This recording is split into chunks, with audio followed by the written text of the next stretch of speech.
Barbie সিনেমার কথা বলছি। বিশ্বব্যাপী চলছে বারবি নিয়ে যত আলোচনা।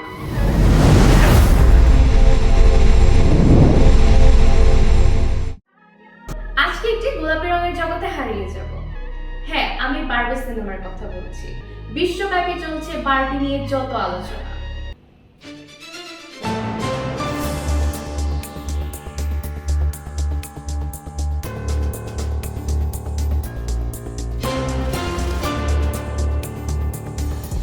বহু চিন্তা ভাবনা নিয়ে বহু বছর পর নির্মাণ করা হয়েছে এই বারবি সিনেমা।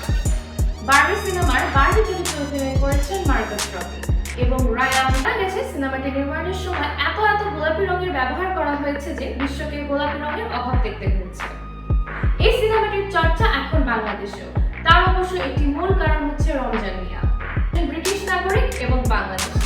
রমজান মিয়া এই সিনেমায় ক্যান্ডেল চরিত্রে অভিনয় করেছেন। এই প্রথম কোনো বাংলাদেশি ব্রিটিশ নাগরিক তার সিনেমার প্রযোজনার জন্য বাংলাদেশে এসে স্টার সিনেপ্লেক্সে একটি বিশাল বড় আয়োজন করা হয়েছে। এখানে উপস্থিত ছিল বাংলাদেশের সব সেলিব্রিটিরা। সেখানে সাংবাদিকদের উদ্দেশ্যে সিলেটি ভাষায় ইন্টারভিউ দিয়েছেন। বারবি সিনেমাটির বাজেট ছিল $145 মিলিয়ন। সিনেমাটি প্রযোজনা করেছেন পরিচালক গ্রেটা।